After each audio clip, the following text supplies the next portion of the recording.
So for the gospel this morning, you'll notice in your program, I think the verses that are assigned for the gospel this morning are 32 to 40.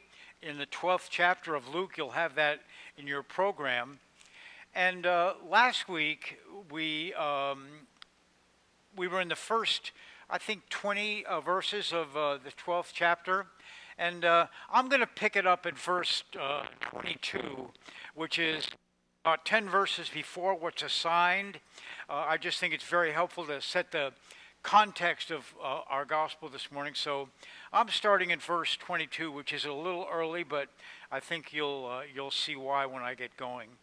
Again, we're in the 12th chapter of Luke's gospel. He's made the decision to go to Jerusalem, and these are the last teachings that he's offering to his disciples as they make their way. Jesus to his disciples. Therefore, I tell you, do not worry about your life, what you will eat, or about your body, what you will wear. For life is more than food, and the body more than clothing. Consider the ravens. They neither sow nor reap. They have neither storehouse nor barn, and yet God feeds them. Of how much more value are you than the birds? And can any of you, by worrying, add a single hour to your span of life? If then you are not able to do so small a thing as that, why do you worry about the rest? Consider the lilies, how they grow.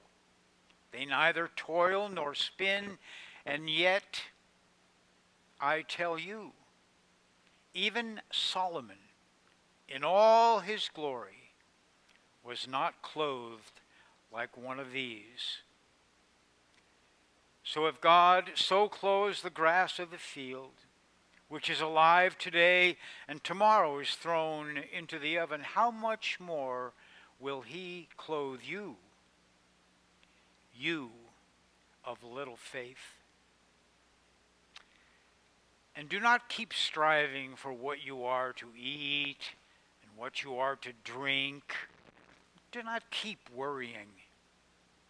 For it is the nations of the world that strive after all these things, and your Father knows that you need them. Instead, strive for God's kingdom, and all these things will be given to you as well. And now today's gospel. Do not be afraid, little flock, for it is your Father's good pleasure to give you the kingdom. So, give alms, make purses for yourselves that do not wear out, an unfailing treasure in heaven where no more. For where your treasure is, there will your heart be also. Be dressed for action and have your lamps lit. Be like those who are waiting for their master to return from the wedding banquet, so that they may open the door for him as soon as he comes and knocks. Blessed are those slaves whom the master finds alert when he comes. Truly, I tell you, he will fasten his belt and have them sit down to eat, and he will come and serve them. And if he comes during the middle of the night or near dawn and finds them ready, blessed are those slaves. But know this, if the owner of the house had known at what hour the thief was coming, he would not have let his house be broken into. So also you must be ready, for the Son of Man is coming at an unexpected hour.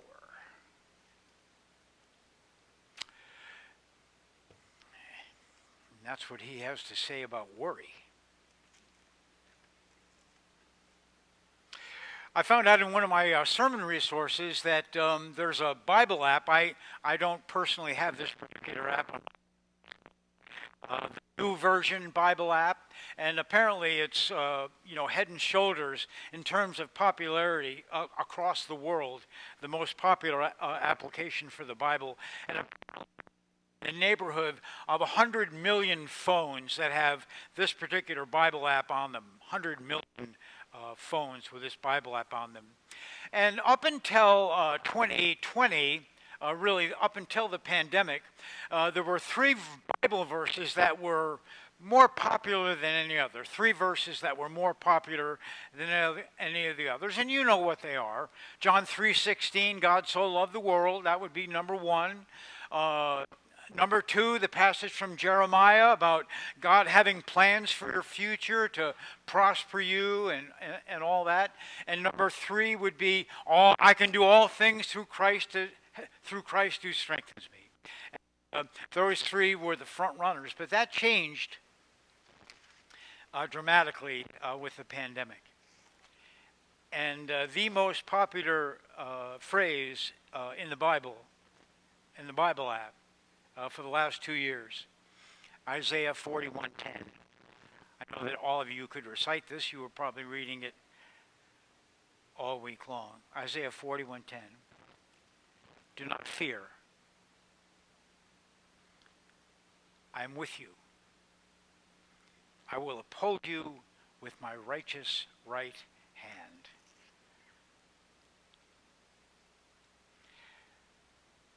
Being afraid. Geez, you remember March of 2020? I mean, when the numbers started rolling in, we watched them, all day, every day for a while. The numbers just, you couldn't keep up with how quickly people were dying. Everybody was terrified. This is long before vaccinations were mentioned, anything like that. It was just terrifying, just terrifying. And it's diminished a little bit, not much. Diminished a little bit, not much. But we've been and changed by this. And what does Jesus say? Don't worry. Don't worry. So I've had a great week.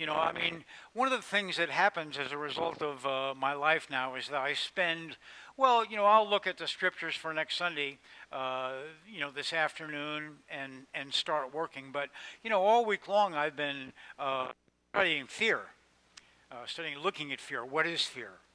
And I know all of you know what the amygdala is and the biology behind it, but fear is a chemical thing. It happens in the body, and it happens in the part of the brain that's very close to the spinal column. They call the amygdala the reptilian brain, and you have very little control over it. It just happens, and it's a good thing. It's a good thing. It's a survival thing. If without the amygdala, you wouldn't know better than to put your hand on a hot stove. You wouldn't. You wouldn't know better than to jump off a high building. You kind of wouldn't be able to fear in traffic if something happened. Even fear, it's a good thing. It's a good thing, motivating thing, necessary thing for survival. But is there a flip side to it too? Because it takes a toll on the autonomic nervous system. When you really calculate, they do the metrics on blood gases and what happens when people are afraid, and it's terrifying. What happens when people are afraid? It's terrifying. It takes over. It takes over. So, what does the Bible have to say? What does that have? Again, a number came up in my resources for the sermon preparation. Well, over 400 times in the Bible we find, do not be afraid. Do not be afraid. Angels showing up, whoa, I'm afraid. Peter, James, and John, top of the Mount of Transfiguration, we're afraid. People are afraid all the time. I try to imagine in my own mind, they're on the road to Jerusalem, and they're afraid. They're afraid. These are bumpkins. These are fishermen. These are rough, crude, whatever, on their way to Jerusalem, and they're probably a little whiny. Come on, Jesus, we look like ragtags. They're going to laugh at us in Jerusalem. We don't have anything to wear. And we're walking all this way, and we don't have homes, or nobody's cook. What are we going to eat? We can't go to Jerusalem like this. And they're just whining. And I mean, in my own mind, I mean, you can imagine this any way that you want, but I see Jesus just sitting, a little edgy, a little fed up. Why do you worry about these things? Really? Food, clothing. Come on. Why do you worry? And then the gospel this morning. Do not worry, little flock. It is the Father's good pleasure to give you the kingdom. See, here's a check-in on your theology. Do you think God's looking for you to mess up so you can stand in line for punishment? Or do you think it's the Father's good pleasure to give you the kingdom? I mean, that's a theological perspective, and there's a lot of evidence on both sides of it. The Father's good pleasure to give us the kingdom? Really? So we have to check in on fear and worry, and just take a pulse on where we are with that, our own fear, our own worry, because there is no getting around it. I mean, it's a chemical reaction that happens in your brain that you have no control over, but you have a relationship with. So I have watched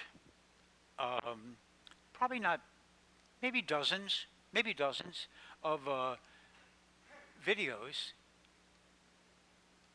Come on. I think some of the best ones are TED Talks.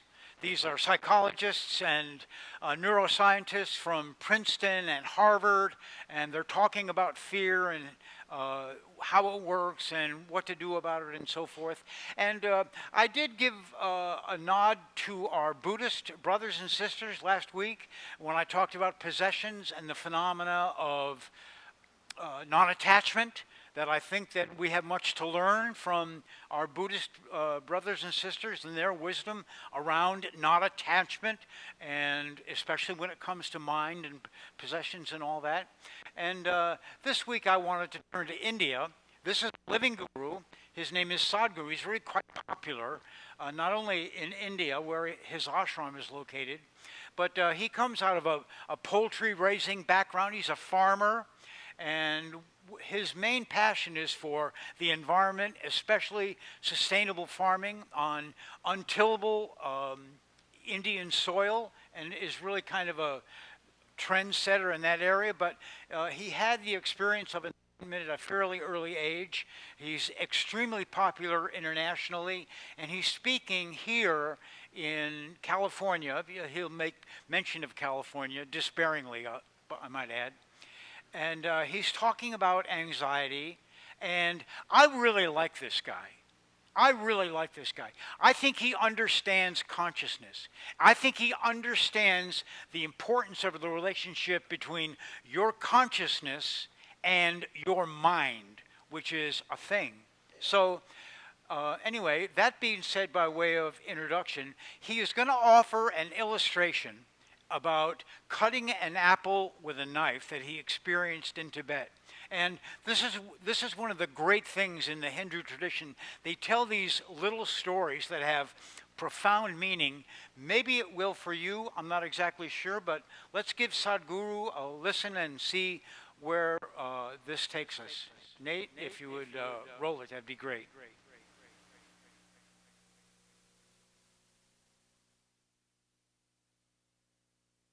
If your mind took instructions from you, would you create anxiety? Just do the simple sadhana, all of you. You can't do any other yoga. This much you can do, isn't it? You will see, half your anxiety will start settling down. Because essentially the conflict is, there are two dimensions within you.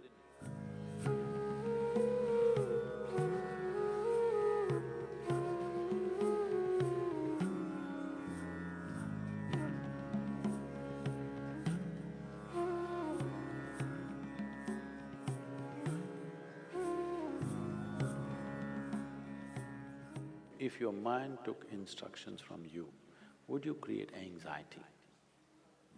No. So don't look for answers elsewhere, elsewhere, elsewhere. It is just that your own physiology and your psychological patterns not taking instructions from you. So you said so many things, I try, whatever these big words are floating all over California particularly, about surrendering to it, about letting it go, about… Not for one person has such a thing worked, ever. Has it, I'm asking you? You have anxiety, try to let it go. Does it go? Even a flu, damn flu doesn't go. Yes or no? Even a simple cold does not go, you say go, does it go? So, let's not get into these fanciful states of surrendering, these are all words thrown around. Nobody knows what is surrender. Because when it happens, you will not know it has happened. You can't do it, I surrendered. How's that possible? So, leaving those things, essentially, as I said, you have not read the user's manual of how this works. We need to pay attention to this. The system is made in such a way, if you hold your hand like this, it'll work one way. If you do like this, it'll work another way. If you do like that, it'll work another way. It's a phenomenal process. If it was a simple thing, we could have just beaten it into shape with hammer and anvil, okay? It's too sophisticated. It's a phenomenally complex machine. One needs to pay a certain level of attention to be able to use it for what it is designed for. Otherwise, it'll get itself messed up. Now, there may be many factors, there may be genetic factors, there may be sociological factors, there may be growing up issues, various things. But do not ascribe your problems to any of those things. The important thing is just this, you are not able to have your mind the way you want it. That's the only problem you have, isn't it? The moment you ascribe it, I'm like this because my father was like that, I'm like this because my grandfather's genetics were not okay, you're finished. Because we can't change those guys now. Yes? You can't choose a different father or a different grandfather now, it's over. But you can transform this. You must understand, still it doesn't matter you have anxiety disorder. Still, if you put a piece of carrot, there is an intelligence here which can transform a carrot into a human being. That means every day a new body is being manufactured within you, isn't it? In parts, a new human being is manufactured every day. When the very source of creation is functioning within you and a new human being is constantly being created, if you take little charge of that, you can create an entire new physiological and psychological process. This happened to us some time ago. Last year, we were trekking in Tibet. I was in a tent, I was doing some work and another person was cutting an apple. One of these porcelain knives these days. So the other person around says to this person, "It's a very sharp knife, be careful." It irritates me a bit. I look like this because he's a grown man. If he's a child, it's different. Then we have to watch how he uses the knife. It's a full-grown man and a knife is supposed to be sharp. If it's not sharp, why do you call it a knife? So I ignored it and continued to work. In another 2 minutes, she says again, "It's a very sharp knife, be careful." I said, "Come on, he's a full-grown man, leave him alone, he knows how to use this knife. This stupid knife can't he handle? It's not some earth-moving machinery or spacecraft or something that he doesn't know how to handle. It's a knife." She says, "No, Sadhguru, it's a very sharp knife." All right. And I continue what I'm doing. In another 2 minutes, she whispers to him, please be careful, very sharp. And in another 2 minutes, he cuts his finger. Then I give up, okay. This is all that's happening. This is all that's happening with life. You have an intellect for which you don't have a stable enough platform. Or in other words, you have a sharp knife, a very sharp knife a very sharp knife in your hand, but your hand is not steady. Please see, it's your own mind which is causing all this pain, isn't it? Yes or no? So you have a very sharp knife, the sharper it is, the more you cut yourself. So we don't have to blunt the knife, we just have to have a steady hand, isn't it? Nothing has been done about that. People are trying to blunt the knife with all these sedatives and nonsense. What you take is to blunt the knife. Blunting the knife is not the answer, because if you lower the possibilities of who you are, everything will be okay. If you remove half of your brain, you will be quite peaceful. Because it takes some brain to cause anxiety. If we really remove half of your brain, you will be quite peaceful and you may even be happy, actually. Nothing bothers you. It'll be okay. All right? But that's not what we're looking for. What a human being is looking for is to become limitless in some way. And if this has to happen, you have to create a steady platform. Knife need not be taken away, knife need not be blunted. Only thing is, hand needs to be steadied, isn't it? No process to do that.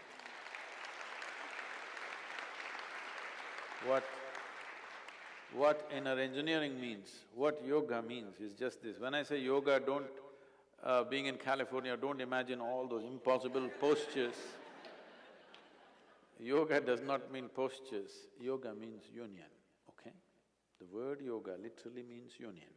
This is the first form of union. Your right and left. This is called as Pingala and Ida in yoga, the masculine and the feminine within you. Just put it together, just do the simple sadhana, all of you. If you can't do any other yoga, this much you can do, isn't it? What you do is something that concerns your life. It could be the sun coming up. Sun is coming up. Without sun coming up, you wouldn't exist on this planet, isn't it? The warmth of life is going on within you only because the sun comes up. Without the tree exhaling oxygen and you exhaling carbon dioxide for it and this exchange happening, you wouldn't be alive, isn't it? Like this, look at it, the food that you eat, the sun, the earth that you walk upon, air that you breathe, water that you drink, people who live around you, whatever, you choose anyone. Just do this, put your right and left together perfectly, not like this, not like this, perfectly, okay? Just look at something that really matters to you. Maybe the sun, maybe the sky, maybe the cloud, maybe a tree, maybe a person, maybe a child, an animal, it doesn't matter what. Just look at it, putting your hands together for 10–12 minutes at a stretch. You will see, half your anxiety will start settling down. Because essentially the conflict is, there are two dimensions within you. I don't want to go into an elaborate description of this, because the yogic physiology goes elaborately into this. But to put it simply, even the modern medical science is telling you there's a right brain and a left brain, all right? Just put these two things together. Look at with utmost love and appreciation towards something that matters to you. It could be your wife, it could be your husband, it could be your child, a tree, a dog, sky, sun, moon, whatever. Every one of them are vital for your life, isn't it so? Yes? Whatever you can relate to. Putting these two things together, just look at them with utmost pleasantness that you can generate, recognizing how important they are for you. Many things will change. This is the first form of yoga. If I do this, it'll become difficult. And there are many ways to do namaskar, like this, like that, like that. This is the most simple thing. Start here, okay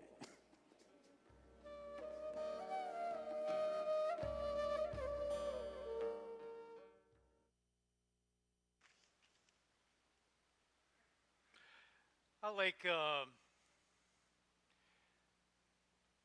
think, what was it that Jesus said about the lilies of the field? Just, look at them for a while. Birds, birds of the air. Look at them. Creation has that power just to look at. I like what Mark Twain said. My life is filled with a series of terrible misfortunes, most of which never happened. The mind is a wonderful thing. It is.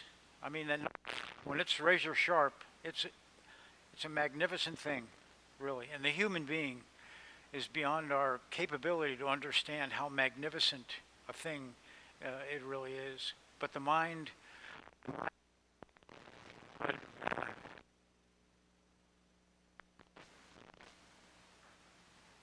is dangerous. So we learn that the amygdala, which is a part of the reptilian brain, we call fear the lizard brain, and the lizard brain is not going to go away. You're not going to ask fear to go away, as Sadhguru was saying. Surrender. Well, you're going to lose the battle because fear will always win out. It's not going anywhere. Those continue to happen. It's your relationship with it. And one Harvard psychologist refers to it as the constant dance. It's the primordial dance between your consciousness and the lizard. Here's a great example of the lizard. Fellow gets up in the morning, intent on living a healthier life, wanting for sure to begin by preparing a home-cooked meal for himself at night, goes to work, works hard, he's tired, he's on his way home, he's contemplating going to the grocery store and getting some healthy vegetables to take home and prepare, but instead his car veers into McDonald's, he's got 2 Big Macs and a bag full of fries, and the lizard has won the battle. The dance has not been done well. And, the battle goes on and on and on. And right now, fear, this is the fear of the fundamentalist. This is the person who reads Scripture as black or white. You get into a mindset where you're so afraid of any crack in that understanding would cause complete demise and death. It's life and death for the fundamentalists. That's the way that fear works. Now, when you look at what's happening in Russia, and we've got Nancy Pelosi now heading over to Taiwan, and that's a situation. And that China is looking at Putin and saying, well, I wonder what the world's going to do about Putin, because we're about to do the same thing to Taiwan. And, when you begin to look at world leadership, it's like middle school children in a playground. They need adult supervision or they'll hurt themselves. And it's all fear-based. It's all physiological reactions with power and so on and so forth. And, it's complicated. It's complicated. But here's the spiritual lesson in it. How are you dancing with your fear? As we've navigated the waters of these past couple of years, we've all been careful. We've all been attentive. We've all, digested as much information as we could and made decisions based on all of that and tried not to be overreactive or, let the mind do damage that it shouldn't do. But being mindful of the process and how it works and the importance of stopping and breathing. I do this every Sunday, this 4-7-8, and I know it's making its way into people's lives because they tell me about it.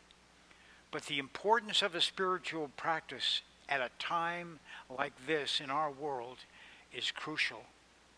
And if if you are intent on infusing as much peace and joy and appreciation and gratitude out into the world as you can, you're doing your share. You're doing your share. And if you're, just throwing fuel on the fire, expressing your venom and disappointment to anybody who listens, I have to watch myself. It's amazing how many conversations I have that turn to what a condition the world's in and who's responsible for it. And how rarely the conversation turns to how much God loves me and the pleasure that God takes in giving me the gifts that God has given me. Dancing with the lizard.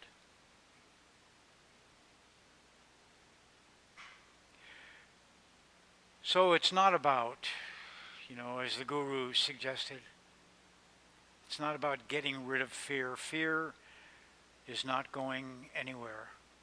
And God help us if it does. It's about the dance. It's about the dance. It's about being conscious and mindful. And ultimately, it's about being grateful.